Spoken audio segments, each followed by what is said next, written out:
The movie opens in a small town in Alaska, called Barrow. It's the northernmost town in the U.S., where every winter the sun doesn't come up for a month, leaving the town in the dark for 30 days. We see a stranger traveling on the ice and finding his way to the town of Barrow. Now, on the last day of sun before 30 days of night, Sheriff Eben Olson and Officer Billy discover a couple of satellite phones burned in the ice. They speculate if this is the work of teenagers or something dangerous. Back in the town, Stella is planning to leave the town for a month. Stella is Eben's wife, but they both are separated for now. The youth townsfolk are saying goodbyes to their families and leaving the town while a bunch of dogs get viciously attacked by someone with a knife. Sheriff Eben and Billy pay a visit to a mechanic, Bo, and cite him for oil leakage on the streets. Eben gets a dispatch call, alerting him about the attack on some pet dogs. On the other hand, Stella is driving her way to the airport but gets crashed in with a road roller. Stella's car was broken, so she needed a ride, leaving no other option for her but to call Eben. Stella dials Eben, tells him her location, and asks for a ride to the airport. Eben has no feelings for her and wants to avoid her, so he sends Billy to drop Stella. Eben now attends the butchering of 3 dogs that belong to a couple, named John and Ally. Eben reassures them he'll investigate and find out who's behind it. Later, Billy picks up Stella a bit late and takes her to the airport whilst Eben makes it back to the police station. There, we meet Helen, who's Eben's grandma, and Jake, Eben's younger brother. Helen informs Eben that Carter and Wilson called, reporting a vandalism problem at the Utiliter. Meanwhile, Billy and Stella reach the airport late, and now Stella has to stay in this isolated town for an entire month. She has no place to stay, so Billy offers her a place in his home with his wife, Peggy. Back in the town, Sheriff Eben goes to the Utiliter to meet Carter and Wilson. They inform him that someone ripped out the pieces of their helicopter and destroyed it. Then we see Gus, an old electrician, sitting in the town's cell tower. He faces some light disturbances, so he goes out to check them. While searching outside, a bunch of people start surrounding Gus and attack him. They bite his neck and take his life. Now, the stranger from the beginning returns. He orders whiskey in a diner, but the waitress states alcohol is illegal during the 30 days of night. The stranger gets aggressive and misbehaves with the waitress. Sheriff Eben and Stella arrive. They arrest the stranger for noncompliance and drive him to the station. Stella greets Jake and Helen while Eben puts the stranger in a cell. In the meantime, we see a couple of factory workers about to head home, but they get attacked by the vampires. Back in the sheriff's department, Eben interrogates the stranger. He asks him where he's from and how did he find his way to their town, but the stranger remains silent. Suddenly, the entire town's light goes out.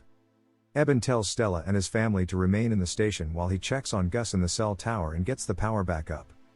Eben heads to the cell tower and looks around for Gus until he feasts his eyes upon Gus's severed head, placed on the top of a stick. He returns to the town horrified and starts announcing to the speaker that all the townsfolk should head home and lock their doors. Now, John and Ally, the owners of those butchered dogs, get attacked by the vampires in their house. They drag Ally outside and murder her while John tries to put up a fight but fails. Back in the station, the stranger starts talking nonsense and scares Jake. Jake throws a small toy at him to hush him, but the stranger starts laughing. He thanks Jake for the toy because he can break free from his cell with the toy. Jake runs towards the cell to pick up the toy, but the stranger grabs his neck and tries to break free. Eben arrives on time and shoots the stranger in the shoulder. He enters the cell and cuffs the stranger to the cell bars.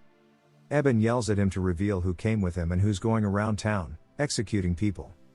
The stranger starts talking fanatical things again. He warns Eben that the entire town is going to be eradicated. Eben and Stella decide to meet Billy and strategize.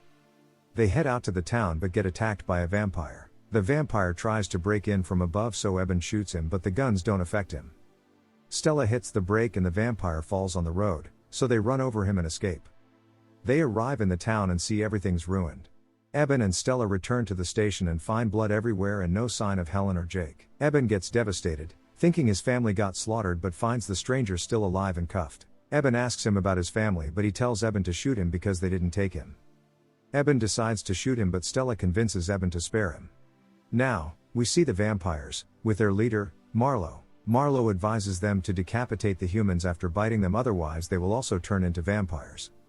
They begin their onslaught on the entire town, massacring everyone. Some people fight back and slow them down temporarily and enter the diner. Eben and Stella reach the diner and discover some people are hiding there, including Jake and Wilson and Carter from the Utilitar. Eben hugs Jake out of relief, but Jake reveals their grandma couldn't make it. Eben plans to take everyone someplace safe. They plan to hide in Charlie Kelso's attic, who had left before the sunset. Eben tells Carter to take everyone to Charlie's attic while he gathers all the bear traps and flares to slow down the vampires. Stella joins him. They both leave in the car but get jumped by Marlowe and his crew. The vampires flip their car, but Bo enters the scene and rescues them before crushing the vampires with a road roller. They all now reach Charlie's attic safely, where Jake and the rest of the survivors had hidden. Marlowe enters the police station and meets the stranger. It's then revealed that the stranger was responsible for all the abnormalities so that the vampires could arrive. He helped the vampires because he wished to become one, but Marlowe lies and ends his life. Now, 7 days had passed. Eben was still hiding among the rest of the survivors until they heard a woman screaming for help. They plan to rescue her, but Eben notices the vampires on the buildings around her, realizing it's a trap. They don't rescue her, so the vampires surround her and slay her mercilessly. Meanwhile, Eben heads out to look for supplies but crosses paths with John. John had turned into a vampire, so Eben beheads him with an axe and returns to the attic. Later that night, Wilson's mentally unstable father leaves the house, so Wilson goes after him, which lets a vampire sneak in. Stella and Eben hide in the bathroom, while the vampire looks around. He almost enters the bathroom door but leaves the house after hearing Wilson screaming for his dad. The vampire finds Wilson and slays him. Afterwards, a windy blizzard hits the town and the vampires hide away temporarily. Eben orders them to move to the food store quickly for food supplies while the vampires are under. They reach the store and quickly start picking supplies. In the corner of the store, they witness a little vampire girl eating a man. She attacks them. Eben steps in to finish her but fails, so they all grab her and Jake cuts her head with the axe. Now, 18 days had passed and they were still in the food store. They realize the vampires are afraid of sunlight, so they can kill them with UV light, which was back at Helen's house. Eben distracts the vampires according to their plan while the rest of the survivors run to the police station for safety. Eben reaches Helen's house and finds the UV light. He attacks the vampires with the light and it works. The UV light burns the vampire woman badly, so Marlowe ends her suffering. Eben escapes from the back door and runs back to the station while Bo launches an attack on the vampires in the road roller again. He takes out some of them but gets caught eventually. He lights up all the flares, causing an explosion, but most of the vampires still survive.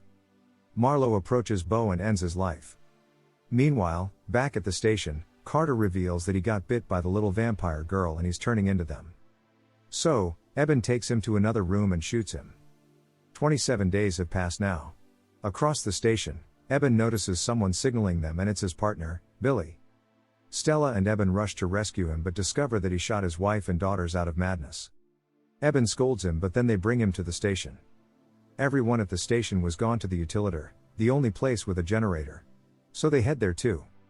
On their way, they see a little girl, Gail, so Stella rescues her but a vampire spots her. He comes to attack her but Eben intervenes. He directs Stella to take Gail to the Utilitar. He distracts the vampire with Billy but Billy hides away. Meanwhile, a vampire notices Billy hiding and decides to follow him. Eben reaches the Utilitar and finds Jake and the survivors but not Stella and Gail. Billy reaches the Utilitar but unknowingly brings along the vampires as well.